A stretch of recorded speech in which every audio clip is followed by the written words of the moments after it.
Patriot PAC-3, Tomahawk, JASSM-ER, SM-6.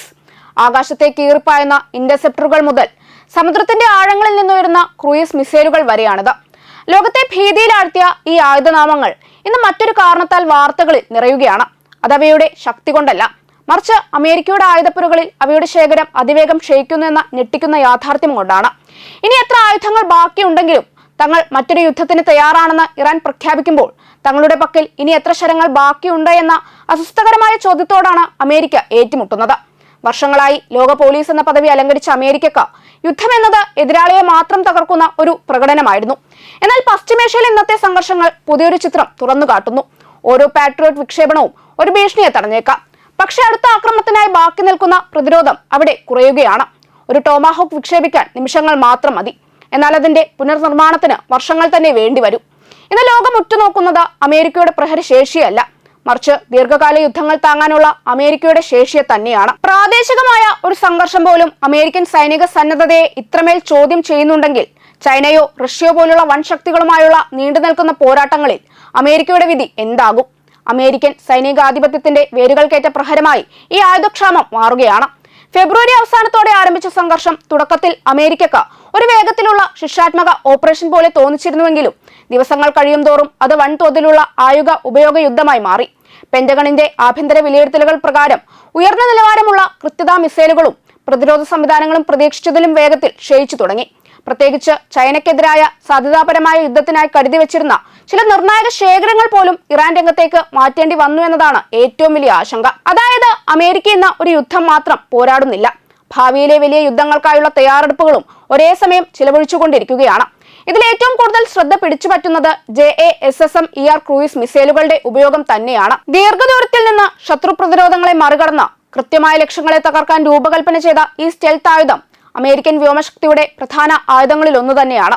എന്നാൽ ഏകദേശം 1100 എണ്ണം ഇതിനകം തന്നെ ഉപയോഗിച്ചെന്ന വിലയിരുത്തലുകൾ പുറത്തുവരുമ്പോൾ ശേഖരത്തിൽ ശേഷിക്കുന്നത് വെറും 1500ഓളം മാത്രമാണെന്ന റിപ്പോർട്ടുകൾ അമേരിക്കൻ തന്ത്രജ്ഞരെ ആശങ്കപ്പെടുത്തുന്നുണ്ട്. ടോമാഹോക്ക് ക്രൂയിസ് മിസൈലുകളുടെ സ്ഥിതിയും വ്യത്യസ്തമല്ല. കടലിൽ നിന്ന് ആയിരക്കണക്കിന് കിലോമീറ്റർ അകലെയുള്ള ലക്ഷ്യങ്ങളെ ആക്രമിക്കാൻ കഴിവുള്ള ഈ ആയുധം അമേരിക്കൻ നാവിക ശക്തിയുടെ ചിഹ്നമാണ്. എന്നാൽ 1000-ലധികം ടോമാഹോക്കുകൾ ഇതിനകം ഉപയോഗിച്ചുവെന്ന കണക്കുകൾ പുറത്തുവരുമ്പോൾ അമേരിക്ക ഒരു വർഷം വാങ്ങുന്നതിന്റെ 10 ഇരട്ടി വേഗത്തിലാണ് ഇപ്പോൾ ഈ ആയുധം ചെലവാക്കുന്നത് എന്നത് വ്യക്തമാണ്. ഓരോ മിസൈലിനും കോടികൾ ചെലവാക്കുന്ന സാഹചര്യത്തിൽ ദീർഘകാല ഓപ്പറേഷനുകൾ സാമ്പത്തികമായും വ്യവസായപരമായും എത്രത്തോളം ഭാരമാണെന്നത് വ്യക്തമാക്കുന്നു. മിസൈൽ പ്രതിരോധ രംഗത്തും അമേരിക്ക സമ്മർദ്ദത്തിലാണ്.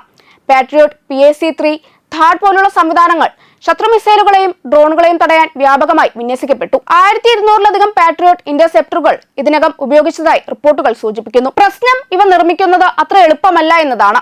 ഒരു വർഷം നിർമ്മിക്കുന്നതിലും കൂടുതൽ എണ്ണം ഏതാനും ആഴ്ചകൾക്കുള്ളിൽ ചിലവഴിച്ചാൽ പുതിയ ശേഖരം സൃഷ്ടിക്കാൻ വർഷങ്ങൾ തന്നെ വേണ്ടിവരും. അതേസമയം ഈ സംവിധാനങ്ങൾ ദക്ഷിണ കൊറിയയിലും യൂറോപ്പിലും മറ്റ് അമേരിക്കൻ സഖ്യ കേന്ദ്രങ്ങളിലും അത്യാവശ്യവുമാണ്. ഒരു മേഖലയിലേക്ക് മാറ്റിയാൽ മറ്റൊരു മേഖലയിലെ പ്രതിരോധം ദുർബലമാകും. യുദ്ധത്തിന്റെ സാമ്പത്തിക ചെലവും വിസ്മയപ്പെടുത്തുന്നതാണ്. വിവിധ സ്വതന്ത്ര പഠനങ്ങൾ പ്രകാരം മൊത്തം ചെലവ് 28 മുതൽ $35 ബില്യൺ വരെയാണെന്നാണ് കണക്ക്.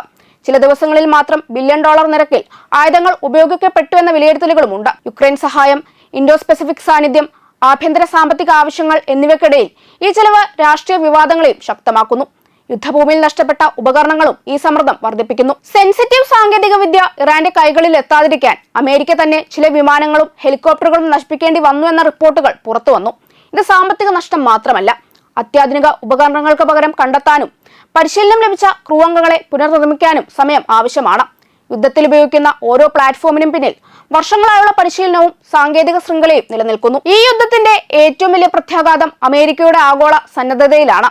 യൂറോപ്പിൽ നാറ്റോയുടെ കിഴക്കൻ അതിർത്തികളെ ശക്തിപ്പെടുത്തുവാൻ കരുതി വച്ചിരുന്ന ചില ശേഷികൾ മിഡിൽ ഈസ്റ്റിലേക്ക് തിരിച്ചുവിടേണ്ടി വന്നു എന്നാണ് വിലയിരുത്തൽ. അതേസമയം ഇന്തോ പസഫിക് മേഖലയിൽ നിന്നുള്ള നാവികസേനാ സാന്നിധ്യവും പുനർവിന്യാസം ചെയ്യപ്പെട്ടു. ദക്ഷിണ ചൈന കടലിൽ നിന്നുള്ള കപ്പൽ സംഘം മിഡിൽ ഈസ്റ്റിലേക്ക് മാറിയാൽ അത് ചൈനക്ക് തന്ത്രപരമായ ഇടവേള നൽകും. ഇതിന്റെ പിന്നിലെ അടിസ്ഥാന പ്രശ്നം അമേരിക്കയുടെ പ്രതിരോധ വ്യവസായ ഘടനയിലാണ്. ശീതയുദ്ധാന്തര കാലത്ത് കുറഞ്ഞ ചെലവിൽ കുറഞ്ഞ തീവ്രതയിലുള്ള യുദ്ധങ്ങൾക്കായി രൂപപ്പെടുത്തിയ ഉൽപാദന മാതൃക ഇന്ന് ഉയർന്ന തീവ്രതയിലുള്ള ദീർഘകാല യുദ്ധങ്ങൾക്ക് അനുയോജ്യമല്ലെന്ന് തെളിയുകയാണ്. ഒരു ടോമാഹോക്കോ പാട്രിയോട്ടോ JASSM-ER നിർമ്മിക്കാൻ മാസങ്ങളോ വർഷങ്ങളോ വേണ്ടിവരും. വിതരണ ശൃംഖലകൾ സങ്കീർണമാണ്. അപൂർവ ഘടകങ്ങൾ ആശ്രയിച്ചിരിക്കുന്നു. കോൺഗ്രസ് ഫണ്ടിംഗ് രാഷ്ട്രീയ തർക്കങ്ങളിൽ കുടുങ്ങുന്നു. അതേസമയം യുദ്ധഭൂമിയിൽ ആയുധങ്ങൾ ദിവസങ്ങൾക്കുള്ളിൽ തീരുന്നു. അതേസമയം ട്രംപ് ഭരണകൂടം ഈ ആശങ്കകൾ തള്ളിക്കളഞ്ഞ അമേരിക്കൻ സൈന്യം പൂർണ്ണ സജ്ജമാണെന്ന് ആവർത്തിച്ചാലും പെന്റഗൺ തന്നെ സ്റ്റോക്ക് പൈൽ വിവരങ്ങൾ രഹസ്യമായി സൂക്ഷിക്കുന്നത് പ്രശ്നത്തിന്റെ ഗൗരവം സൂചിപ്പിക്കുന്നു. സൈനിക വിശകലന വിദഗ്ധർ പറയുന്നത് അമേരിക്ക ഇപ്പോഴും ലോകത്തിലെ ഏറ്റവും ശക്തമായ സൈനിക ശക്തിയാണ് എന്നതാണ്. പക്ഷെ അതിന്റെ ശക്തി അനന്തമല്ല. പ്രത്യേകിച്ച് ഉയർന്ന നിലവാരമുള്ള കര ആക്രമണവും മിസൈൽ പ്രതിരോധ ശേഷികളും പരിധിയുള്ളവയാണ്. അവസാനമായി നോക്കുമ്പോൾ ഇറാൻ യുദ്ധം അമേരിക്കയെ തോൽപ്പിച്ചു എന്നതല്ല പ്രധാന ചോദ്യം. മറിച്ചൊരു പ്രാദേശിക യുദ്ധം പോലും അമേരിക്കയുടെ ആയുധ ശേഖരത്തെയും സാമ്പത്തിക ശേഷിയെയും ആഗോള സന്നദ്ധതയും ഇങ്ങനെ സമ്മർദ്ദത്തിലാക്കുകയാണെങ്കിൽ നാളെ ഒരു ബഹുമുഖ മഹായുദ്ധത്തിൽ അമേരിക്ക എത്രത്തോളം ദൈർഘ്യം നിലനിൽക്കുമെന്നതാണ് ലോകം ഇപ്പോൾ അന്വേഷിക്കുന്നത്. ഇറാനിലെ പൊട്ടിത്തെറികൾ മിഡിൽ ഈസ്റ്റിൽ മാത്രം മുഴങ്ങുന്നില്ല. അവ അമേരിക്കൻ സൈനിക ശക്തിയുടെ പരിധികളെയും ലോകത്തോട് പ്രഖ്യാപിച്ചു.